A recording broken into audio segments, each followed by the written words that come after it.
Welcome to Talk Tickers, your essential briefing on the latest earnings calls. Today, we're diving deep into Patterson-UTI. Yeah, their second quarter 2025 results. And it was, well, a pretty complex picture this past quarter. Definitely. You had management navigating some serious market volatility. But at the same time, really doubling down on that long-term strategy, technology, integration. That's the core message. So our mission today is, to unpack what these results really mean. Right, for performance now and where they're heading. Okay, so let's look at the headline numbers for Q2 2025. Patterson-UTI reported revenue of $12,219 million. Which, on the surface, seems okay. It actually came slightly ahead of consensus. By about 1%, yeah. But, and here's the catch. It was still down year over year, 9.6% decrease. And profitability. That story was a bit tougher. Yeah, GAAP EPS landed at negative 13 cents. That missed consensus by 9 cents. And adjusted EPS was also negative, 6 cents, missing by 2 cents. So a revenue beat technically, but a clear miss on the bottom line. It's that contrast that's really interesting here, isn't it? Totally. A company showing some resilience on revenue, exceeding expectations slightly in this environment. But then they report a net loss of $49 million. And a big part of that was a significant non-cash impairment, $28 million. Related to their Colombian drilling operations. Right, and that really hit the GAAP numbers hard. So, yeah, it's definitely a mixed bag. Revenue beat, wider loss. You can see why the market reacted cautiously. True. But, on the other hand, they did generate solid adjusted EBITDA, $231 million.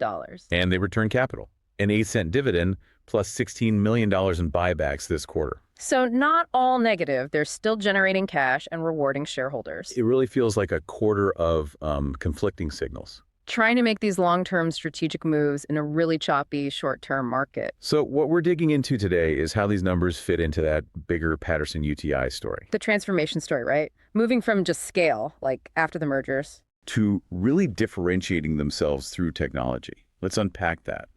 How did the segments perform? How are these bets playing out? Okay, let's start with drilling services. Revenue there was $404 million. Adjusted gross profit of $149 million. And they operated with an average rig count of 104 rigs. Now, management really stressed the resilience of their margins here. Yeah, and they directly linked that to their technological edge. They feel that investment is paying off. Letting them maintain profitability even when things are tough. Resilient margins are definitely impressive, especially with that rig count holding at 104. The question is, though, how sustainable is that edge? Are competitors catching up fast? Or do they have something distinct, something lasting that justifies that premium, especially with all this macro uncertainty? That's the critical question, and it ties right back to that overall tech strategy. Which we'll get into more, but first let's shift to completion services. Okay, completion services posted $719 million in revenue. And $100 million in adjusted gross profit. They mentioned some customer calendar gaps. Yeah, but they managed to fill most of those with spot work, which is, pretty good going in this market. And here's where it gets really interesting for their sort of long-term story. The Emerald fleet. Exactly. 100% natural gas powered, fully utilized. And still commanding premium pricing. That's a really strong signal. It really is. Uh-huh. Demand for lower emission solutions seems robust. And they also hit a key tech milestone for their Vertex system. That's the automated hydraulic fracturing system. Right. They're targeting fleet-wide deployment by the end of 2025. That full utilization and premium pricing on the Emerald fleet really jumps out. It shows customers are willing to pay for cleaner, more efficient options. So what is it specifically about being natural gas powered that gets that premium? Is it just emissions or efficiency too? It's definitely a combination. Lower emissions are huge for the big E&Ps meeting ESG goals. Right. But it's also about operational efficiency, reliability with these newer fleets. And often lower fuel costs compared to diesel, I imagine.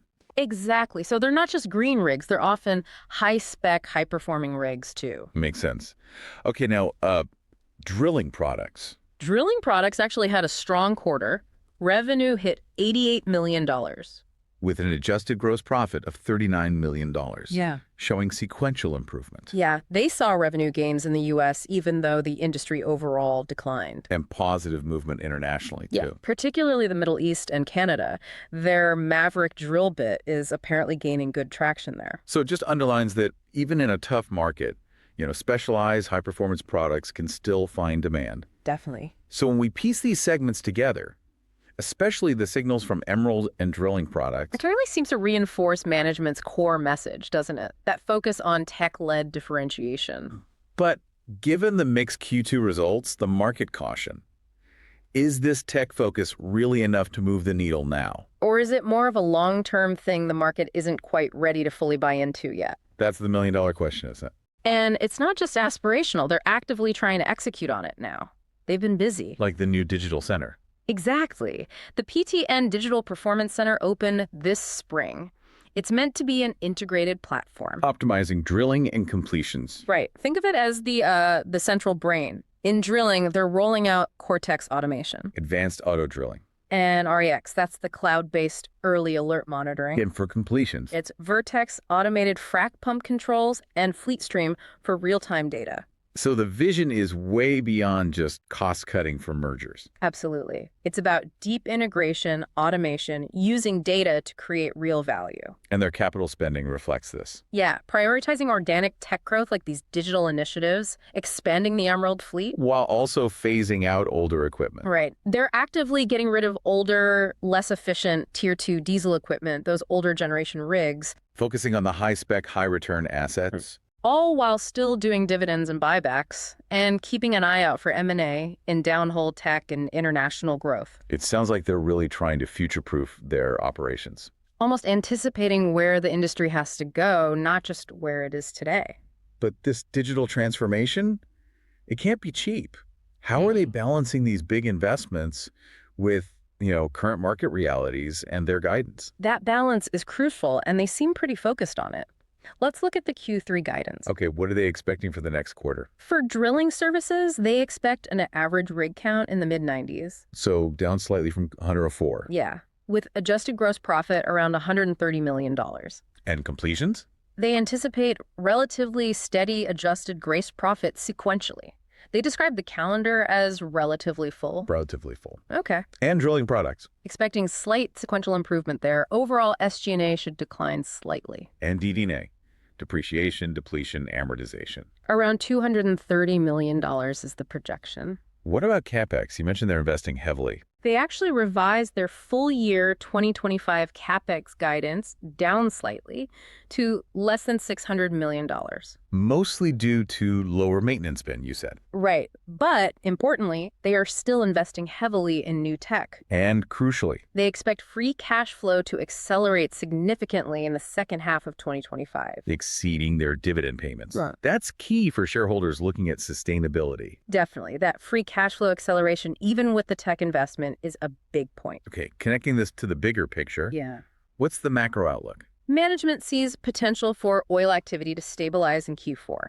Assuming prices hold up and customer confidence returns. Right.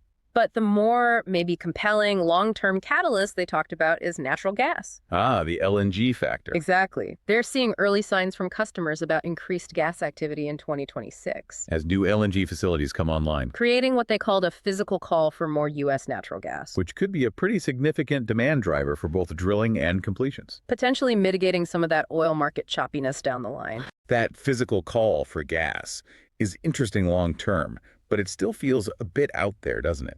Especially when the immediate macro environment is still so uncertain. Right. Oil prices have been all over the place. Mid-50s to mid-70s. Driven by trade fears, OPEC plus signals, geopolitical risk. It's kept customers really cautious, even with oil in the mid-60s now, which usually supports more activity. It's a classic standoff, isn't it? Volatility forcing strategic thinking, waiting to see who moves first. Yeah. And this leads to something important you mentioned earlier. The bifurcation in the industry. Exactly. Lower tech rigs, smaller players, often PE-backed, they seem to be exiting faster. Whereas Patterson-UTI, with its high-spec gear, the tech focus, targeting larger operators, they seem to be navigating it more resiliently. They're betting on that higher end of the market holding up, maybe even gaining share as others pull back. So for you, the investor listening in, what does this deep dive really tell us about Patterson-UTI? Well, we saw a mixed Q2. Revenue beat, EPS miss, that impairment charge. Management's clearly betting big on tech and efficiency for the long run. But the market's reaction suggests some hesitation, right? Weighing that long-term vision against the short-term bumps. The stock dropped after the results, and it's underperformed the Oil Services ETF, OIH, recently. Yeah, over the last 3 months and the year. That definitely reflects the cautious sentiment. So while the tech advancements, Cortex, Orex, Vertex, are impressive and support that premium pricing, The market seems to be balancing that against the ongoing macro volatility, customer caution, the near-term activity the softness. key for Patterson-UTI then is proving it out. Exactly. Proving that their digital performance, the Emerald fleet, the integrated offering, that it can actually stabilize margins and drive outperformance as the market steadies. Especially with that potential LNG tailwind coming in 2026. The whole story is about transformation, moving from scale through mergers. To real differentiation through technology. But the market needs to see that play out consistently, quarter after quarter. All right. We've analyzed the numbers, the strategy. Now for you, the investor, Time for our This Is Not Financial Advice segment. where we sketch out some outrageous but plausible trade ideas. Hedge fund analyst style. Okay, idea number one, given that market bifurcation we talked about, A pair trade. yep, long PTN, short a basket of smaller, maybe private or lower tier oil field service companies. The thesis being, Simple. The market's splitting. PTN is investing high-spec, digital, lower emissions, focusing on bigger customers, shedding old assets. while the smaller, less efficient players are more exposed. Exactly. If that split intensifies, PTN's differentiation and discipline should let them gain share and protect margins, while the lower tier gets squeezed. Okay, that makes sense in this context. Yeah. What about something a bit more out there? Idea number two. Long PTN, short a broad-based crude oil futures contract. Ooh, interesting. Betting against oil while being long an oil service company. It's contrarian, yeah. It builds on that natural gas thesis. The idea that even if oil stays choppy or weak, PTN is positioning for that big LNG-driven gas demand in 2026. and if their tech efficiencies let them keep generating strong free cash flow regardless of oil prices. Then maybe they decouple somewhat from direct crude price sensitivity. The market might be underappreciating that gas shift and their resilience. Two provocative ideas there. Okay, that wraps up our deep dive into Patterson-UTI's Q2 2025 earnings. A quarter defined by, mixed results, but a very clear strategic pivot towards tech and integration. All while navigating a pretty cautious and volatile macro environment. So the provocative thought for you to chew on is this. Is Patterson-UTI's big investment in digital and high-spec, lower-emission fleets? Is it just a defensive move in a tough market? Or is it truly setting them up to lead what some call the next phase of shale development? And potentially outpace their peers once this broader market uncertainty finally lifts. Survival versus potential outperformance, that's the core question. Remember, the information shared here is strictly for informational purposes. It is not financial advice. We always encourage you to do your own research. And consult with a financial professional before making any investment decisions. Thanks for tuning in to Talk Tickers.